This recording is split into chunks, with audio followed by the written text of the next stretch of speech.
आइए हम आपको अति महत्वपूर्ण समाचारों की सूचना दे रहा हूँ। पेंटांग ने है ना ईरान पर हमले किए पूरे प्लान को मंजूरी दे दी। अब ये किंतु अभी है ना प्लान को लागू करने में देरी हो सकती है।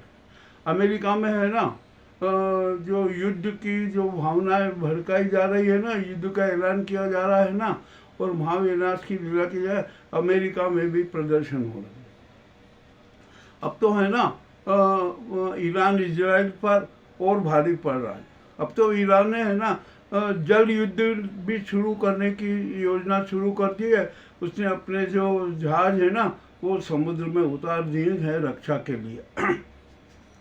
अब यहाँ पर बड़ी विचित्र बात आ रही है। खेमोनई के जो बंकर है ना, जो 295 फीट नीचे बना हुआ है, वहाँ पर है, उसके पास में एक मिसाइल गिरी, किंतु बंकर को नहीं भेद पाई। ये भी एक ताज़ी घटना हुई। अब जो मॉब है ना, मॉब जो बम है ना, जो इजराइल को अमेरिका ने दिया है ना, वे महाविनाशक तो हैं, किंतु क्या वे 200-300 फीट तक के बंकर को उड़ा सकेंगे, इसमें भी अभी शंका पैदा हो रही है। और ईरान तो है ना इजराइल पर भयंकर हमले कर रहा है बैलिस्टिक मिसाइल से, और वहाँ पर तबाही मची हुई है। अब यहाँ पर है ना जो अली खेमोनई ने है ना पाकिस्तान को खूब लताड़ा कि तुम मुस्लिम राष्ट्र नहीं हो, सिर्फ बयानबाजी करते हो, तुम में अब विश्वास नहीं है। अब यहाँ पर और भी अनेक बातें हो रही है। अब जो है ना हमारे प्रधानमंत्री मोदी जी और ट्रम्प के बीच में जो क्या क्या नाटक चल रहा है ना, ये भी अपने आप में विचित्र है। और हम तो स्पष्ट कहते हैं कि मोदी जी ट्रम्प का विरोध नहीं कर सकते, अमेरिका का विरोध नहीं कर सकते। उनको तो अमेरिका की भक्ति करना ही पड़ेगी, ये अनिवार्य है। और अब यहाँ पर जो हमारे यहाँ पर जो अभी सोशल मीडिया पर चलवा रहे हैं ना मोदी जी अपनी प्रशंसा में, वो भी गलत है। अब कुछ भी नहीं हो सकता, ये सब सारा नाटक है। पाक के जो फील्ड मार्शल है ना मुनीर, वो तो अमेरिका में बैठे हुए हैं। अमेरिका ने उनको अपना अतिथि बना रखा है, चर्चा हो रही है। मोदी को भी बुलाया था कि वहाँ पर आ जाएं, किंतु मोदी नहीं गए। और अब मोदी जी कह रहे हैं ना कि हम किसी की मध्यस्थता स्वीकार नहीं करेंगे। अरे भैया, जो 1972 का शिमला समझौता है ना, उसमें तो स्पष्ट है कि भारत और पाकिस्तान के बीच में किसी भी अन्य राष्ट्र की मध्यस्थता स्वीकार नहीं होगी।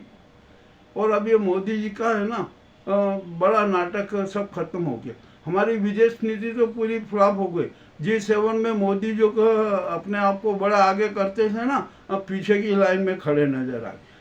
कुछ मामला ही बड़ा विचित्र हो रहा है।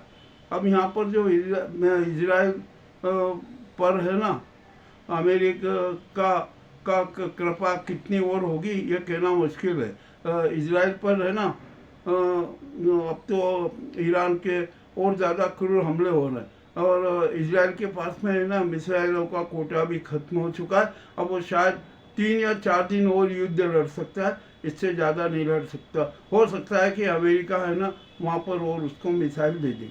अब रूस है ना ईरान के साथ खुलकर आ गया, चीन भी ईरान के साथ खुलकर आ गया, उत्तरी कोरिया भी खुलकर साथ में आ गया। और अब तो है ना अब पुतिन ने एक बड़ी विचित्र बात कह दी। उनका एक विचित्र बना आया। उन्होंने खमेनी ने कहा कि आपके पास में जितना भी यूरेनियम है ना हमारे को दे दीजिए। अब क्या किस लिए दे दीजिए, क्यों दे दीजिए, और मुझे तो ऐसा लग रहा है। और जो एक समाचार भी आया था कि रूस है ना ईरान में 8 परमाणु संयंत्र स्थापित करने जा रहा है। और यदि रूस ने परमाणु संयंत्र स्थापित किए ना तो अमेरिका, इजराइल अन्य किसी प्रकार के कोई भी हमला नहीं कर सकते। अरे विश्व की राजनीति बड़ी विचित्र हो रही है। अब तो मिडिल ईस्ट में है ना अमेरिका के 40 से 45 हजार सैनिक हैं। नाटो उनके मिला के 8 सैनिक कैंप पे। अब तो है ना ईरान और मुस्लिम राष्ट्र भी है ना उन कैंपों पर हमला करेंगे, तो वहाँ पर भी है ना अमेरिका की भारी तबाही मचेगी। अब यहाँ पर स्थिति और ज़्यादा गंभीर होती जा रही है। क्या अमेरिका अपने अरब में जो उसके अरब और नाटो के जो सैनिक कैंप है ना उनको वापस लेंगे, सैनिकों को वापस बुलाएंगे? और यहाँ पर अब भारत की राजनीति है ना, 21 मुस्लिम देशों ने तो भारत को भी और झटका दे दिया। अरे अब क्या हो रहा है ये कुछ समझ में नहीं आ रहा। और हमारे यहाँ का भारत है ना, तो यह प्रधानमंत्री मोदी जी और ये, इनमें कोई दम नहीं है, इनको कोई अनुभव नहीं है राष्ट्र संचालन का, विदेश नीति करने का। और यहाँ पर इनके साथ कोई ऐसा सच्चा सलाहकार भी नहीं है कि जो इनको सही राय दे सके। अब यहाँ पे जो भी हो रहा है ना, बड़ा विचित्र नाटक हो रहा है। और हमारे भारत में तो है नहीं, इतनी स्थिति खराब हो रही है कि हद से ज़्यादा ये जो नाजी सरकार के सारे कुकृत्य उजागर हों। और आपको एक बहुत मज़ेदार बात बताऊँ, जो अहमदाबाद विमान हादसा है ना, बड़ा अपने आप में विचित्र रहा। अभी उसकी तक कोई खास बात और सही रिपोर्ट और सही जानकारी आ नहीं रही है, किंतु है ना एयर इंडिया कंपनी का टाटा को है ना बड़ा लाभ हुआ। जो उसने जो उसका जो टाटा का बीमा क्लेम है ना 4,900 करोड़ रुपए का स्वीकृत हुआ, और इसमें 279 लोगों की मौत हुई, और जितने दिवंगत हुए ना उनको 1-1 करोड़ का मुआवजा देने का प्रावधान किया गया। अरे 1-1 करोड़ का क्यों भैया, 2-2 करोड़ का मुआवजा देते। आपको तो इतना पैसा मिला है और टाटा को तो 1400 करोड़ रुपए का फायदा हो रहा है ये इस हादसे के कारण। यदि रतन जी टाटा है ना जिंदा होते ना, तो वे है ना सारे दिवंगतों को 2 से 3 करोड़ रुपए की सहायता मंजूर करते, उनको मुआवजा देते।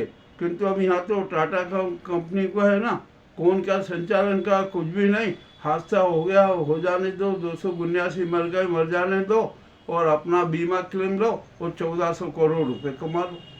ये सारे नाटक हुए, प्रमुख घटनाएं हैं जो हमने आपके सामने प्रस्तुत की है, जो सच है। और हम तो हमेशा है ना बिना भूमिका के सत्य की प्रस्तुति कर देते हैं, तथ्यों की प्रस्तुति कर देते हैं। अब जिसको जो विवेचना करना है, जैसी जो भी बात करना है ना, वह करते रहे। हमने अपना दायित्व निभाया, अपना जो संवाद पालिका का धर्म है ना उसका निर्वहन किया। बहुत बहुत धन्यवाद।